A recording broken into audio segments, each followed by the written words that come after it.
नमस्ते Australia.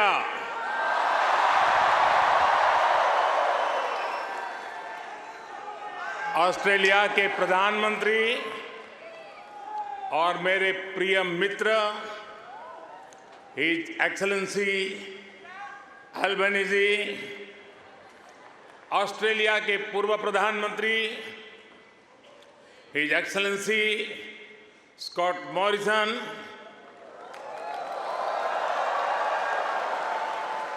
New South Wales के premier Chris Minns, foreign minister Penny Wong, communication minister Michelle रोलेन,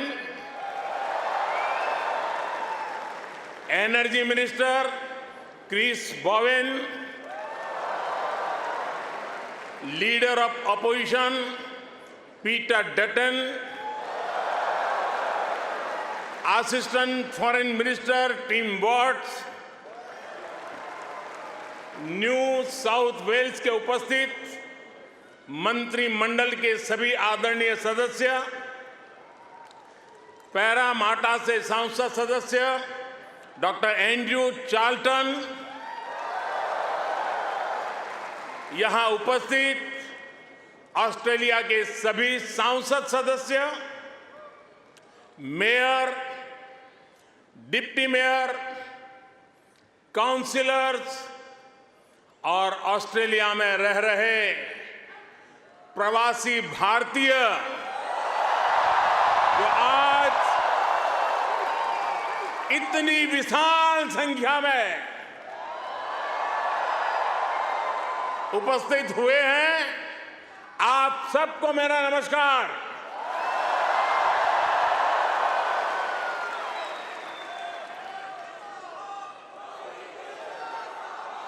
First of all, I acknowledge the traditional custodians of the lands that we are meeting here on today.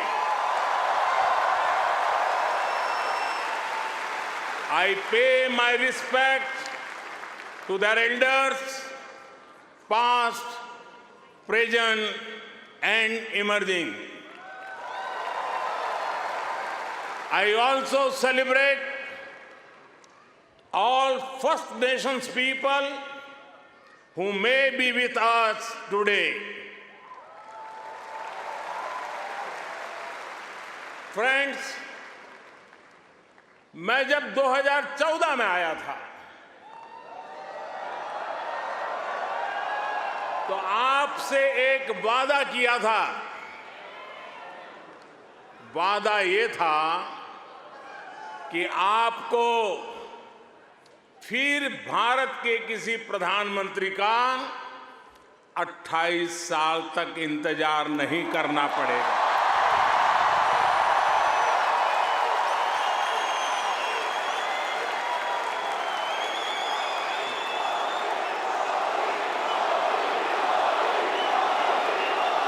तो लीजिए, यहां Sydney में इस ऐना में मैं फिर हाजिर हूं और मैं अकेला नहीं आया हूं। प्रधानमंत्री अल्बनीज़ी भी मेरे साथ आए हैं। मिस्टर प्राइम मिनिस्टर, अपने बहुत व्यस्त कार्यक्रम में से हम सभी के लिए आपने समय निकाला है। ये हम भारतीयों के प्रति आपके स्नेह को दर्शाता है। आपने जो अभी कहा वो दिखाता है कि ऑस्ट्रेलिया के मन में भारत के प्रति कितना प्रेम है। इसी वर्ष मुझे प्रधानमंत्री जी का भारत की धरती पर अहमदाबाद में स्वागत करने का अवसर मिला था।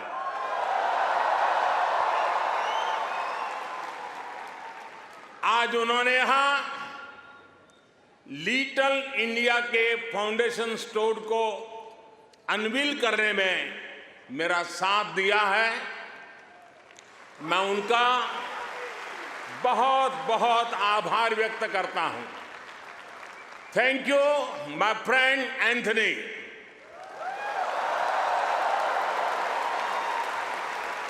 ये लिटिल इंडिया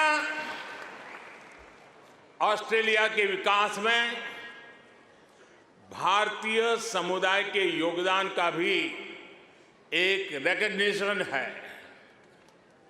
मैं न्यू साउथ वेल्स के प्रीमियर, पैरामाटा शहर के मेयर, डिप्टी मेयर और काउंसिलर्स को इस विशेष सम्मान के लिए धन्यवाद देना चाहता हूं।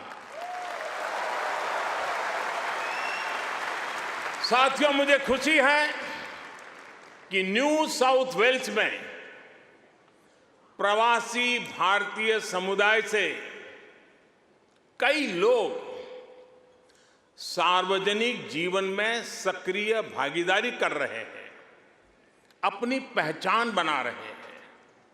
वर्तमान न्यू साउथ वेल्स की सरकार में डिप्टी प्रीमियर, प्रूकार, ट्रेजरर डेनियल मुखी बड़ा कंट्रीब्यूशन कर रहे हैं।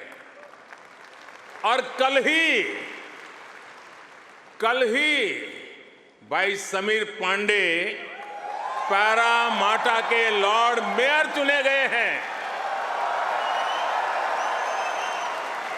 मैं सबका अभिनंदन करता हूं, बहुत बहुत बधाई देता हूं। साथियों, आज जब पैरामाटा में यह सब हो रहा है, तभी ये जानकारी भी आई है कि पश्चिमी ऑस्ट्रेलिया के पर्थ शहर में भारतीय सैनिक नयन सिंह सैलानी के नाम पर सैलानी एवेन्यू बनाया गया है। उन्होंने पहले विश्व युद्ध में ऑस्ट्रेलिया की फौज के लिए लड़ते हुए वीर गति प्राप्त की थी। इस सम्मान के लिए मैं पश्चिमी ऑस्ट्रेलिया के नेतृत्व का आदरपूर्वक अभिनंदन करता हूं। साथियों, एक समय था जब कहा जाता था कि भारत ऑस्ट्रेलिया के संबंधों को 3C डिफाइन करते हैं। ऐसा पहले कहा जाता था। ये कौन से 3C हैं? कॉमनवेल्थ, क्रिकेट और करी।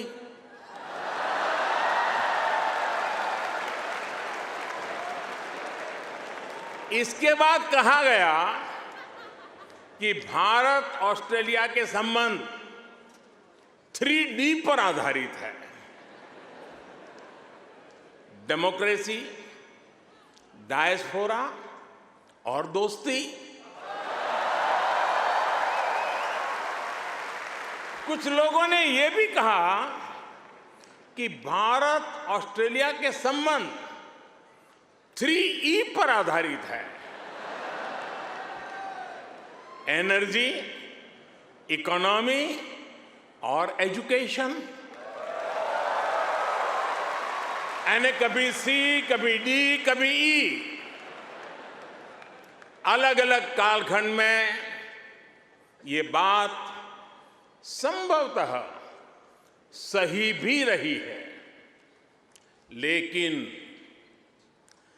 भारत और ऑस्ट्रेलिया के ऐतिहासिक संबंधों का विस्तार इससे कहीं ज्यादा बड़ा है।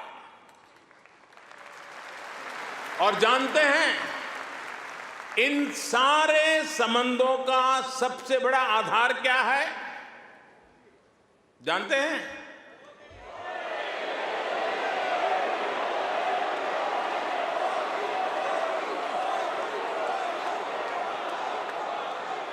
जी नहीं, सबसे बड़ा आधार है म्यूचुअल ट्रस्ट और म्यूचुअल रिस्पेक्ट।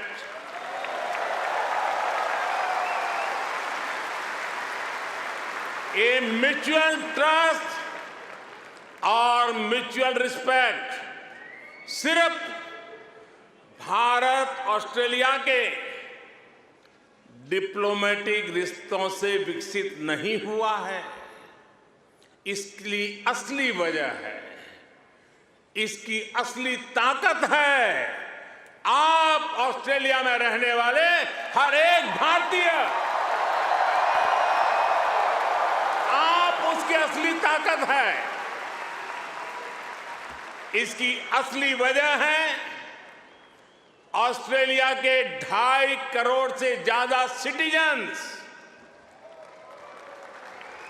साथियों,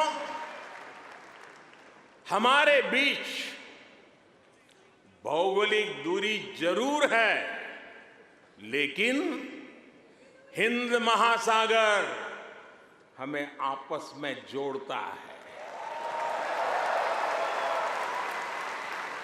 हमारी जीवन शैलियां भले अलग अलग हो, लेकिन अब योगा ये भी हमें जोड़ता है।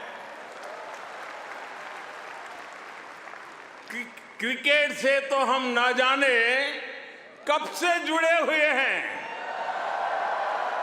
लेकिन अब टेनिस और फिल्में भी हमें जोड़ रही है। हमारे यहां खाना बनाने का तरीका भले अलग अलग है, लेकिन अब मास्टर शेफ हमें जोड़ता है।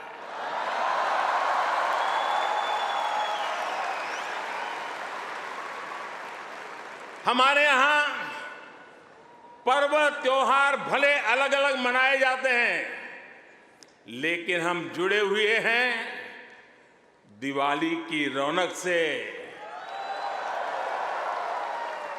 बैसाखी के जश्न से।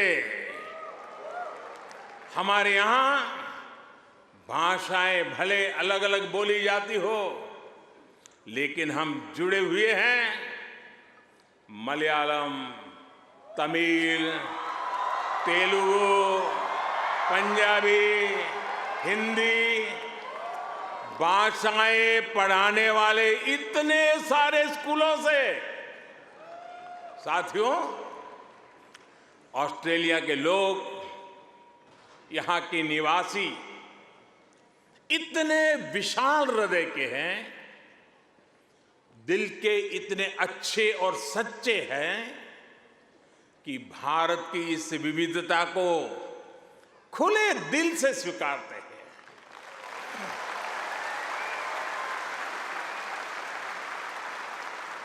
और यही वजह है कि पैरामाटा स्क्वायर किसी के लिए परमात्मा चौक बन जाता है।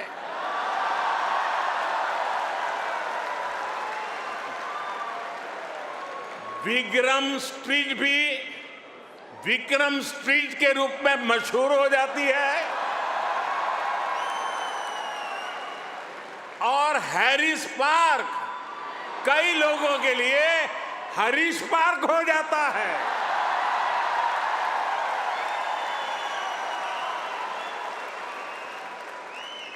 वैसे मैंने सुना है कि हैरिस पार्क में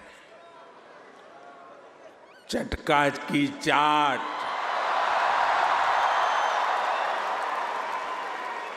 जयपुर स्वीट्स की जलेबी, उसका तो कोई जवाब ही नहीं है। मेरी आप सबसे रिक्वेस्ट है, आप लोग कभी मेरे मित्र पीएम एल्बनीज़ी को भी वहां जरूर ले जाइएगा। और साथियों, जब खाने की बात चली है और चाट की बात चली है, तो लखनऊ का नाम आना भी स्वाभाविक ही है। मैंने सुना है सिडनी के पास लखनऊ नाम की जगह भी है, लेकिन मुझे पता नहीं वहां भी चाट मिलती है क्या। अच्छा, यहां भी तो शायद दिल्ली के पास वाले लखनऊ के लोग होंगे ही होंगे, है क्या? वाह, वाकई Delhi street, Bombay street, Kashmir Avenue, Malabar Avenue जैसी कितनी ही सड़कें यहां ऑस्ट्रेलिया में आपको भारत से जोड़े रखती है।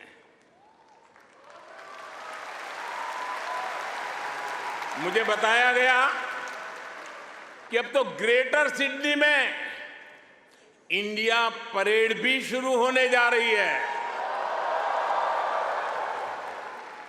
मुझे जानकर भी बहुत अच्छा लगा कि यहां आप सबने आजादी का अमृत महोत्सव भी बहुत धूमधाम से मनाया है।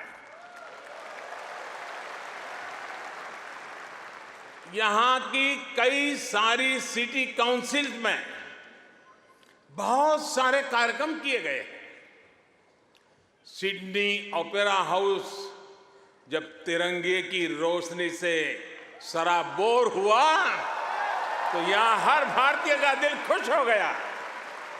हिंदुस्तान में भी जय जयकार हो रहा था। और इसके लिए मैं न्यू साउथ वेल्स गवर्नमेंट का विशेष तौर पर आभार व्यक्त करता हूं। साथियों, हमारे क्रिकेट के रिश्तों को भी 75 वर्ष पूरे हो गए हैं। क्रिकेट की फील्ड पर मुकाबला जितना रोचक होता है, उतनी ही गहरी ऑफ द फील्ड हमारी दोस्ती है। इस बार तो ऑस्ट्रेलिया की अनेक विमेन क्रिकेट प्लेयर भी पहली बार भारत में आईपीएल खेलने आई थी।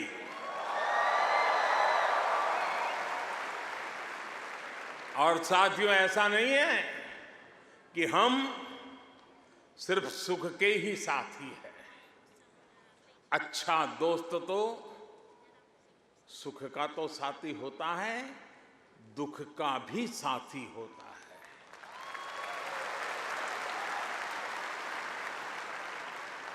पिछले साल जब महान शेन वॉर्न का निधन हुआ तो ऑस्ट्रेलिया के साथ कोटि कोटि भारतीयों ने भी शोक मनाया।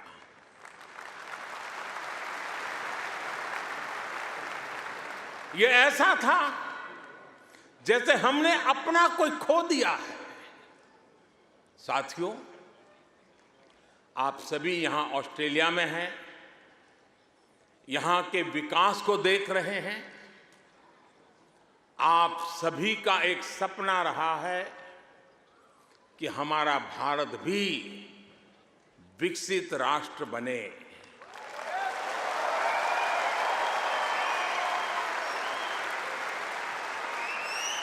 है ना आपका सपना? है ना आपका सपना? है ना आपका सपना? जो सपना आपके दिल में है, वो सपना मेरे दिल में भी है। ये मेरा भी सपना है। 140 करोड़ भारतीयों का सपना है। साथियों, भारत के पास सामर्थ्य की कमी नहीं है। भारत के पास संसाधनों की कमी भी नहीं है। आज दुनिया की सबसे बड़ी और सबसे युवा टैलेंट फैक्ट्री जिस देश में है, वो है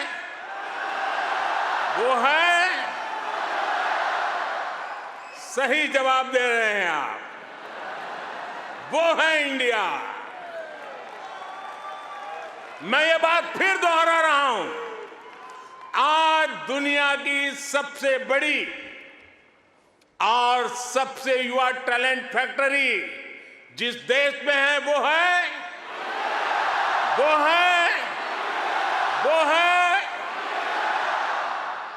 और अब मैं आपके सामने ऐसे ही कुछ फैक्ट रखूंगा और आपसे सही उत्तर जानना चाहूंगा, ठीक है? रेडी? कोरोना की इस ग्लोबल पैंडेमिक में जिस देश ने दुनिया का सबसे तेज वैक्सीनेशन प्रोग्राम चलाया, वो देश है,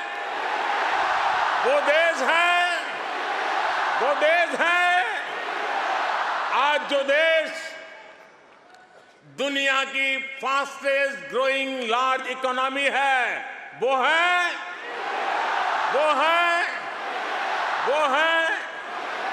आज जो देश दुनिया में नंबर 1 स्मार्टफोन डेटा कंज्यूमर है, वो देश है।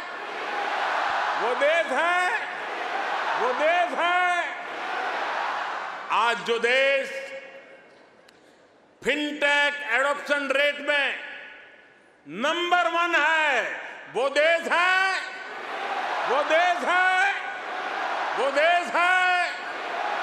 आज जो देश मिल्क प्रोडक्शन के मामले में दुनिया में नंबर 1 है, वो देश है। आज जो देश इंटरनेट यूजर्स की संख्या में दुनिया में नंबर 2 पर है, वो है आज जो देश दुनिया का सेकंड लार्जेस्ट मोबाइल मैन्युफैक्चरर है, वो देश है। आज जो देश rice, wheat, sugarcane production के मामले में दुनिया में नंबर 2 पर है, वो है। आज जो देश फ्रूट और वेजिटेबल प्रोडक्शन में दुनिया में नंबर 2 पर है, वो है। आज जिस देश में दुनिया का तीसरा सबसे बड़ा स्टार्टअप इकोसिस्टम है, वो है दुनिया का तीसरा सबसे बड़ा ऑटोमोबाइल मार्केट जिस देश में है, वो देश है दुनिया का तीसरा सबसे बड़ा सिविल एविएशन मार्केट जिस देश में है, वो देश है। और अब जो देश अगले 25 साल में विकसित होने के लक्ष्य के साथ आगे बढ़ रहा है, वो देश है। साथियों, आज IMF भारत को ग्लोबल इकोनॉमी का ब्राइट स्पॉट मानता है। वर्ल्ड बैंक का विश्वास है कि ग्लोबल हेडविंड्स को अगर कोई चुनौती दे रहा है तो वो भारत है। आज दुनिया के कई देशों में बैंकिंग सिस्टम पर संकट है, लेकिन दूसरी तरफ भारत के बैंकों की मजबूती की आज चारों तरफ प्रशंसा हो रही है। दुनिया में 100 साल में आए सबसे बड़े संकट के बीच भारत ने बीते वर्ष रिकॉर्ड एक्सपोर्ट किया है। आज हमारा फॉरेक्स रिजर्व नई बुलंदियां छू रहा है। फ्रेंड्स, भारत ग्लोबल गुड के लिए कैसे काम कर रहा है, इसका उदाहरण हमारा डिजिटल स्टैक है। आप सभी भारत के फिनटेक रिवॉल्यूशन से भली भांति परिचित हैं। आपको याद होगा, जब मैं 2014 में यहां आया था, तब मैंने आपसे एक सपना साझा किया था। मेरा वो सपना था कि भारत में गरीब से गरीब का अपना बैंक खाता हो।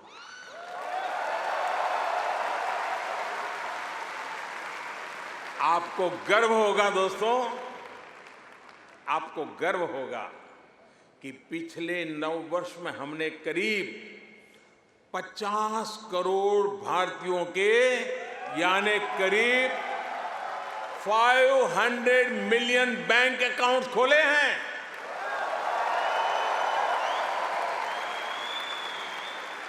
और सिर्फ बैंक अकाउंट खोलना ही हमारी सफलता, हम वहां अटकते नहीं हैं। इसने भारत में पब्लिक सर्विस डिलीवरी के पूरे इकोसिस्टम को ट्रांसफॉर्म कर दिया है। हमने Jan Dhan bank account, mobile phone और आधार आईडी की एक जैम ट्रिनिटी, JAM ट्रिनिटी बनाई है। आप सोचिए, इसे एक क्लिक पर करोड़ों करोड़ों देशवासियों तक डायरेक्ट बेनिफिट ट्रांसफर DBT संभव हुआ है। और आपको और खुशी होगी, बीते 9 वर्षों में, यह आंकड़ा भी आपको बहुत आनंद देगा, बीते 9 वर्षों में 28 लाख करोड़ रुपए यानी 500 बिलियन ऑस्ट्रेलियन डॉलर से भी ज्यादा सीधे जरूरतमंदों के बैंक अकाउंट में भेजे गए हैं।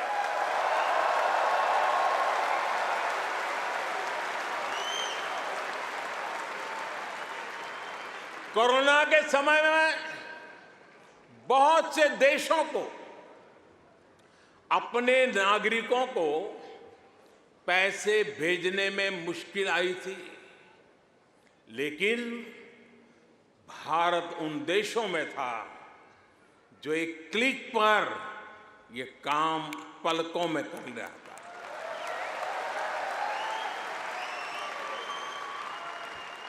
यूनिवर्सल पब्लिक इंटरफेस यानी UPI ने भारत में फाइनेंशियल इंक्लूजन को नई ऊंचाई पर पहुंचा दिया है।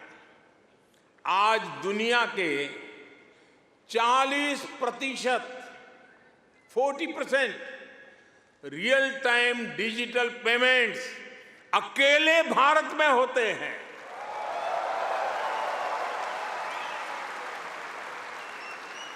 आप अभी भारत आए होंगे तो देखा होगा, आज फल, सब्जी या पानी पूरी के ठेले हो या फिर चाय की दुकान, सब जगह डिजिटल ट्रांजैक्शन हो रहा है। साथियों, भारत का ये डिजिटल रिवॉल्यूशन सिर्फ फिनटेक तक सीमित नहीं है। भारत आधुनिक व्यवस्थाएं बना रहा है, लोगों की ईज ऑफ लिविंग बढ़ा रहा है। इसका एक उदाहरण भारत का डिजी लॉकर है। इसमें ड्राइविंग लाइसेंस से लेकर डिग्री और प्रॉपर्टी के पेपर्स तक जो भी सरकार इश्यू करती है वो इस डिजिटल लॉकर में जनरेट होते हैं। करीब सैकड़ों तरह के डॉक्यूमेंट्स डिजिटल लॉकर में रिफ्लेक्ट होते हैं। आपको फिजिकल कॉपी स्टोर करने की जरूरत नहीं है, बस एक पासवर्ड काफी है। और इससे 15 करोड़ से ज्यादा यानी 150 मिलियन से भी ज्यादा भारतीय जुड़ चुके हैं। इस तरह के कितने ही डिजिटल प्लेटफॉर्म आज हर भारतीय को पावरफुल बना रहे हैं, ताकतवर बना रहे हैं। साथियों, आज भारत के हर कदम, हर उपलब्धियों के बारे में दुनिया जानना चाहती है। आज की दुनिया जिस वर्ल्ड ऑर्डर की तरफ जा रही है, जिन संभावनाओं को तलाश रही है, उसमें ये स्वाभाविक भी है। भारत हजारों वर्षों की जीवंत सभ्यता है। भारत मदर ऑफ डेमोक्रेसी है।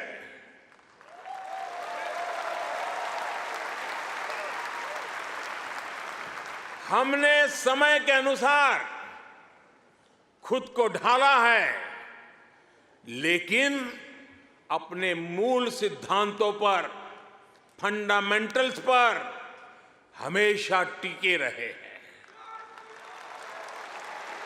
हम राष्ट्र को भी एक परिवार के रूप में देखते हैं और विश्व को भी एक परिवार मानते हैं।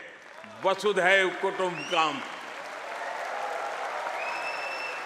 और इसलिए जब भारत अपनी G20 प्रेसिडेंसी की थीम तय करता है तो कहता है अपने आदर्शों को जीने का उसका स्वभाव देखिए। G20 प्रेसिडेंसी में भारत कहता है one earth, one family, one future.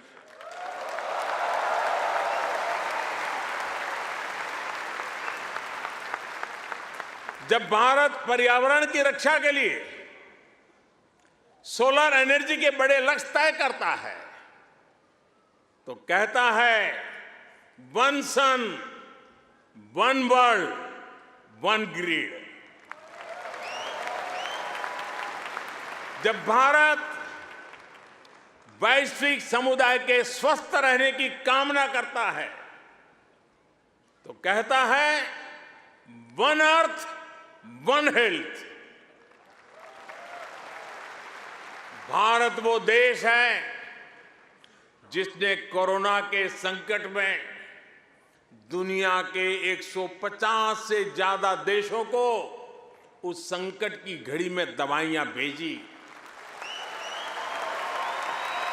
Bharat वो देश है जिसने 100 से अधिक देशों को मुफ्त वैक्सीन भेजकर करोड़ों करोड़ों लोगों का जीवन बचाया। कोरोना के समय में आपने भी यहां जिस सेवा भावना से काम किया वही हमारी संस्कृति की विशेषता है। आज शहीदों के सरताज पंचम सिख गुरु श्री गुरु अर्जुन देव जी का शहीदी पर्व है। हमें गुरु जी के जीवन से सभी की सेवा करने शिक्षा मिलती है। गुरु अर्जुन देव जी ने ही दसंध प्रणाली शुरू की थी। इसी प्रेरणा से कोरोना के दौरान भी कितने ही गुरुद्वारों के लंगर ने यहां लोगों की मदद की। इसी दौर में कितने ही मंदिरों की रसोई यहां पीड़ितों के लिए खुल गई। ऑस्ट्रेलिया में रहकर पढ़ाई कर रहे स्टूडेंट्स भी बड़ी संख्या में लोगों की मदद के लिए आगे आए। विभिन्न सामाजिक संगठनों ने भी इस दौरान बहुत लोगों की मदद की। भारतीय कहीं भी रहे, एक मानवीय भाव उनमें समाहित रहता है। साथियों, मानवता के हित में ऐसे ही कार्यों के कारण आज भारत को फोर्स ऑफ ग्लोबल गुड कहा जा रहा है। जहां कहीं भी कोई आपदा होती है, भारत मदद के लिए तैयार मिलता है। जब भी कोई संकट आता है, भारत समाधान के लिए तत्पर रहता है। आज चाहे इंटरनेशनल सोलर अलायंस के द्वारा सौर ऊर्जा का उपयोग बढ़ाना हो, चाहे आपसी सहयोग के माध्यम से डिजास्टर रिजिलिएंट इंफ्रास्ट्रक्चर तैयार करना हो, चाहे इंटरनेशनल बिग कैट अलायंस को नेतृत्व देना हो, भारत ने हमेशा अलग अलग देशों को एकजुट करने के लिए एक बाइंडिंग फोर्स की तरह काम किया है। अभी अभी जब तुर्की में भूकंप ने तबाही मचाई, तब भारत ने ऑपरेशन दोस्त के द्वारा मदद का हाथ बढ़ाया। भारत अपने हितों को सबके हितों से जोड़कर देखता है। सबका साथ, सबका विकास, सबका विश्वास और सबका प्रयास, ये हमारी डोमेस्टिक गवर्नेंस का भी आधार है और ग्लोबल गवर्नेंस के लिए भी यही विजन है। साथियों, आज भारत और ऑस्ट्रेलिया के बीच स्ट्रेटेजिक पार्टनरशिप निरंतर गहरी हो रही है। हाल में ही हमने इकोनॉमिक कोऑपरेशन और ट्रेड एग्रीमेंट ECTA एकता साइन किया है। अनुमान है इससे दोनों के बीच ट्रेड अगले 5 वर्ष में 2 गुने से अधिक हो जाएगा। अब हम कॉम्प्रिहेंसिव इकोनॉमिक कोऑपरेशन एग्रीमेंट पर काम कर रहे हैं।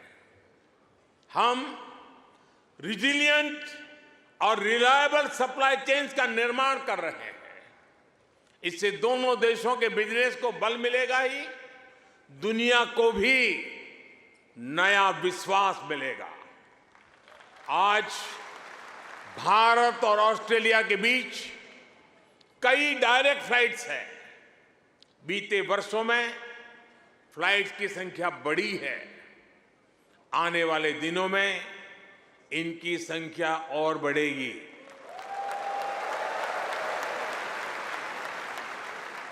एक दूसरे की डिग्रियों को मान्यता देने को लेकर भी दोनों देश आगे बढ़े हैं और इससे हमारे स्टूडेंट्स को बहुत लाभ होगा। Migration and mobility partnership agreement पर भी सहमति बनी है। इससे हमारे स्किल्ड प्रोफेशनल्स के लिए ऑस्ट्रेलिया आना और यहां काम करना आसान होगा। और साथियों, आज जब मैं आपके बीच आया हूं तो एक घोषणा भी करने जा रहा हूं।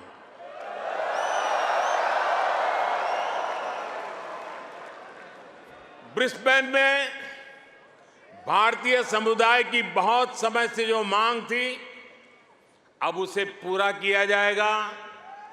जल्द ही ब्रिस्बेन में भारत का एक नया कॉन्सुलेट खोला जाएगा।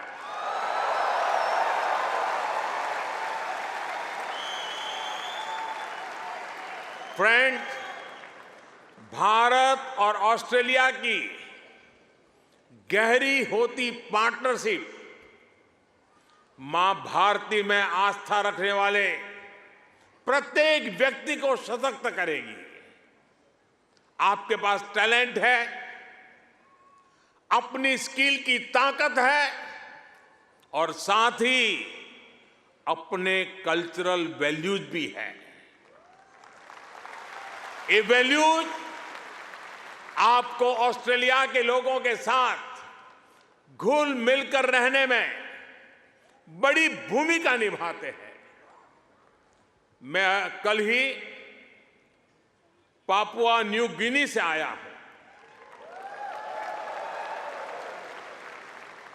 वहां मैंने स्थानीय भाषा में तमिल साहित्य तिरुकुरल के अनुवाद का लोकार्पण किया। ये अनुवाद वहां भारतीय मूल के एक स्थानीय गवर्नर ने किया है। एक जीता जागता उदाहरण है कि कैसे हम विदेश में रहते हुए भी अपनी जड़ों पर गर्व करते रहें, जड़ों से जुड़े रहे। आप भी यहां ऑस्ट्रेलिया में भारतीय संस्कृति की खुशबू फैला रहे हैं।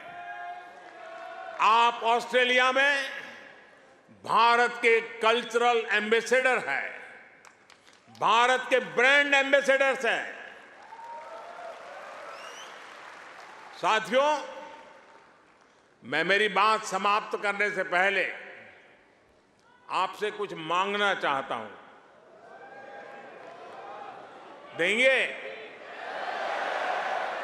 आवाज जरा धीमी हो गई। देंगे? पक्का? प्रॉमिस? मैं आपसे ये मांग रहा हूं और आपसे आग्रह करूंगा कि आप जब भी भारत आए, अपने साथ कोई न कोई ऑस्ट्रेलियाई मित्र और उनके परिवार को भी साथ लेकर के आए।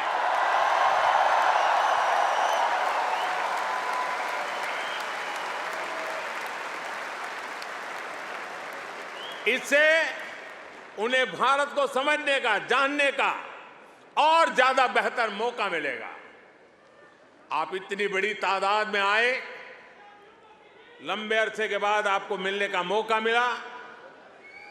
आप सब बहुत स्वस्थ रहिए, खुश रहिए, आनंद से रहिए। एक बार फिर से आप सभी का बहुत बहुत धन्यवाद। मेरे साथ बोलिए, भारत माता की, भारत माता की, भारत माता की, भारत माता की। बहुत बहुत धन्यवाद।